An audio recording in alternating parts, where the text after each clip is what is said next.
E aí, já parou para pensar como é que a gente fala em inglês que uma coisa é maior ou mais rápida ou simplesmente a melhor de todas?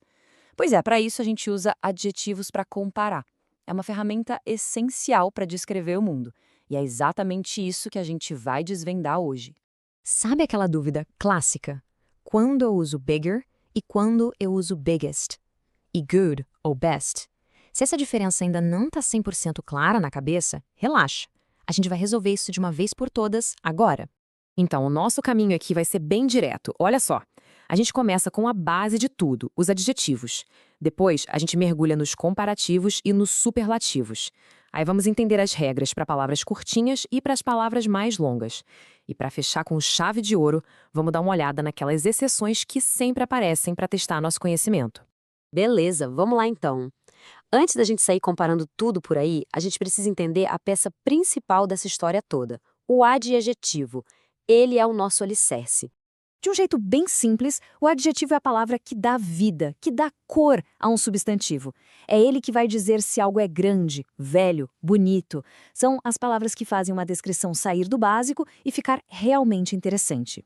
Certo. Com a base entendida, vamos para o primeiro tipo de comparação. Os comparativos entram em jogo quando a gente tem exatamente duas coisas para colocar lado a lado. É isso aí. A função do adjetivo comparativo é essa mesma: pegar dois elementos e mostrar no que um é diferente do outro. É sempre uma disputa, digamos assim, entre dois competidores. E olha só como nesse exemplo a diferença fica gritante. Do lado esquerdo, no comparativo, a gente tem she's taller than him, ou seja, ela é mais alta que ele, uma comparação entre duas pessoas.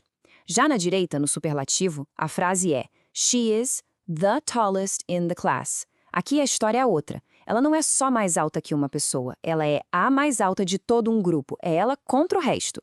E é essa ideia de um contra todos que nos leva direto para os superlativos. Agora a comparação não é mais um contra um.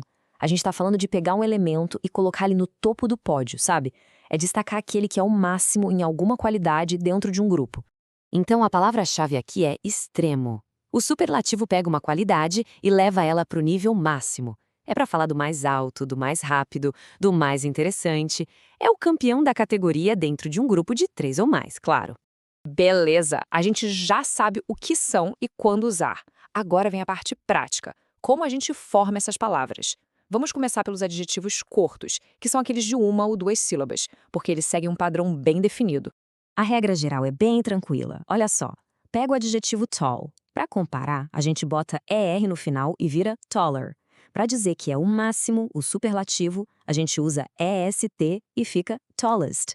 Ah, e se a palavra já terminar com a letra E, como large, fica mais fácil ainda. Só colocar o R para larger e o ST para largest. Moleza, né? Agora, uma atenção especial para uma regrinha de escrita que pega muita gente.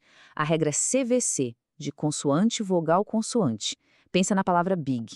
Ela termina exatamente nessa sequência, né? B e G. Nesses casos, a gente precisa dobrar a última letra antes de colocar o final. É por isso que big vira bigger e biggest. Fica a dica para não errar na escrita. Beleza, e tem mais um caso especial: as palavras que terminam em Y. A regra aqui também é batata. A gente tira o Y e coloca um I no lugar.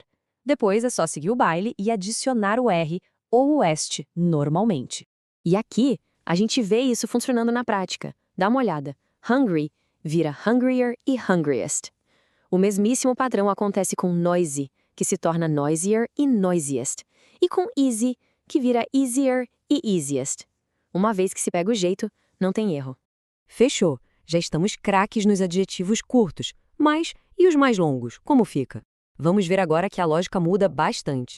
E aqui vem uma notícia boa. A regra para os adjetivos longos é, na verdade, bem mais fácil. A gente não mexe na palavra. Nada de adicionar um finalzinho.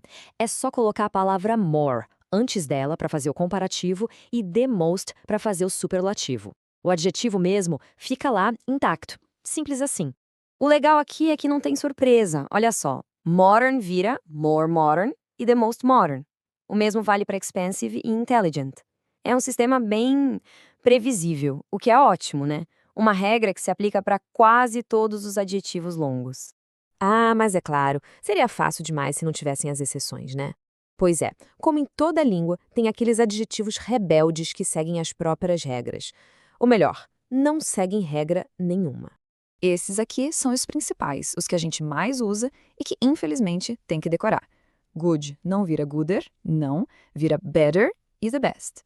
Bad se transforma em worse e the worst. E far tem duas opções, farther ou further. Não tem jeito, esses a gente tem que ter na ponta da língua.